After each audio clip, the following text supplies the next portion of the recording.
So welcome to the Logistics Point interviews. I'm joined by Ossi Mettälä, who is the sales manager at NAPA Shipping Solutions. And we're talking about the very important topic of decarbonization in the shipping industry. Ossi, thank you very much for joining me. Thank you for inviting me.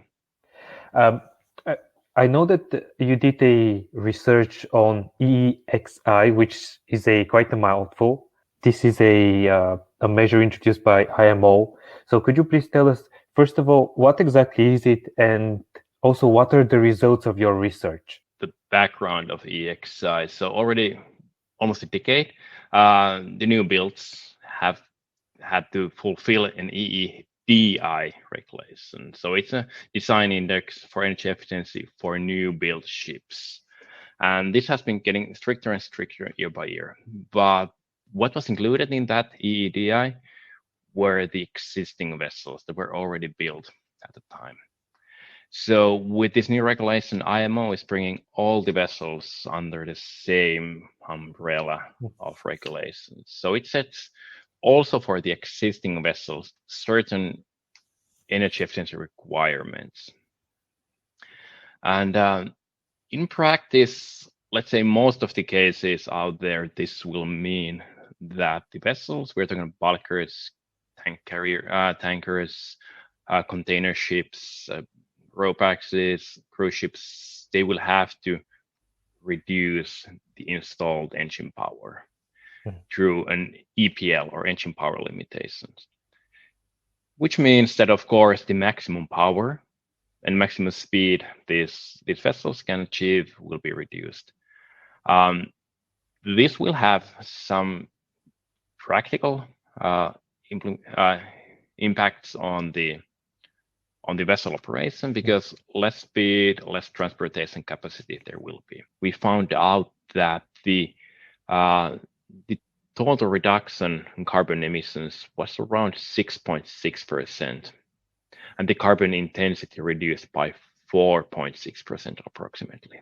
But on the other hand, the transportation capacity also dropped by around 2% on these vessels. Even though the impact of the EEXI, the reduction in engine power, we are talking about tens of percentages in most of the cases.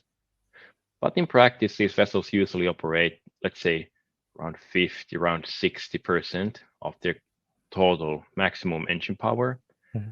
So in practice, the reduction in CO2 emissions may not be as significant that one might think when considering the EEXI and the EPL. And then the logical next question is then, why do you think that IMO is going this way and pushing for this if the reduction is not really good enough? There is no silver bullet to making the entire shipping industry carbon neutral on one go. No, this is just a one tool in that toolbox. So this is the EEXI is tackling on the existing vessels, setting a maximum hard cap on the engine powers and the emissions for those vessels.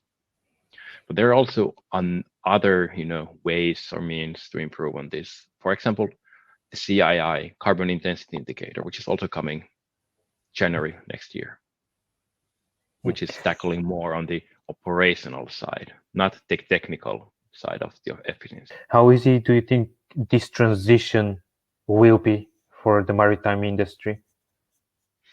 Yeah, so maritime industry, it's quite, let's say, traditional in a way that the industry is slightly, if I may say so, like lacking behind some of the other, let's say, like road transportation industry, which is on the digitalization front quite much ahead of us. So our industry is still, let's say, catching up with all of these solutions, and so far it has been. We've been moving forward, new solutions to improve on the efficiency, to digital solutions. They're emerging. Some of the players, such as NAPA, has been in the industry for a long time. But I think currently we are in almost like in a revolution phase for digitalization. One reason being the carbon intensity indicator, which requires each and every player in the industry to start monitoring, start recording, start improving on their efficiency. And in this, digital solutions is one of the key factors, I believe. And when you mentioned digital, another thing that I also wanted to talk about is dynamic data, which in your research you suggest that might be a good way to go forward. Can you just tell us a bit, first of all, what is dynamic data and how useful how can it be used and how can it help the industry? Okay, so good question. So the industry, especially the merchant vessels, they are, the amount of data from these type of vessels is increasing constantly. We are talking about noon data, high frequency sensor data, AIS data, weather data, nautical charts, and so forth. We're just in a phase where we're getting more and more of this information. Some other segments, such as cruise vessels, have had this kind of information for a long time. But now that the merchant fleets are also catching up on that, it's important to utilize the dynamic data, which is taking the more holistic view on the operation. So we shouldn't be looking at only, let's say, daily noon fuel oil consumptions and drawing conclusions out of that. No, rather it's more important to start combining all of these, data points that we have.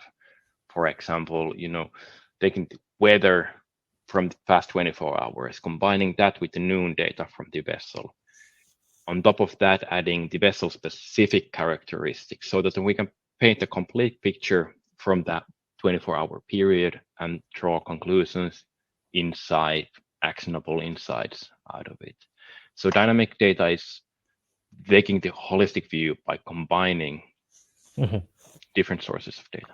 All of this sounds very complicated, and we have these days in 2030, 2050, which are not that far away for a huge industry to change. Do you think this is actually possible? Yes, I believe, but it's not going to be easy. You mentioned that 2030, 2050, even though it may sound that they're quite far away in the future, but in reality, vessels built today will operate in 2030 and can operate in 2050. So it's not, let's say, future problem or anything like that. No, it's something that we should, as an industry, focus heavily on already today and start improving on both.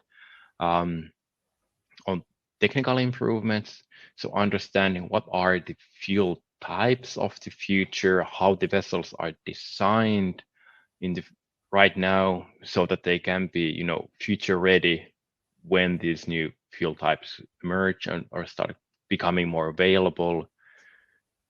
But also understanding the impact of, let's say, energy saving devices, for example, flattener rotors, when they are most useful, when they are not, implementing those designs already in the early, but also evaluating the impact of those technologies today in the existing vessels. That's the technical part. But equally important is understanding the operational efficiency. Where can we improve on that? For example, weather routing, we are talking about, let's say, very significant fuel savings on just operating the vessels from port to port more efficiently. But in addition to that, the vessels are approximately spending 10% in the anchorage, just waiting to be charged or discharged with the cargo. And that 10% of idling means 20% of increased fuel consumption, approximately. So if we can just, grab these low-hanging fruits or tackling these issues, we can improve the efficiency of the industry already today with the existing technologies while preparing for the future. Ossi, thank you very much for your time. For everyone watching, you can learn more in the description down below. Thank you.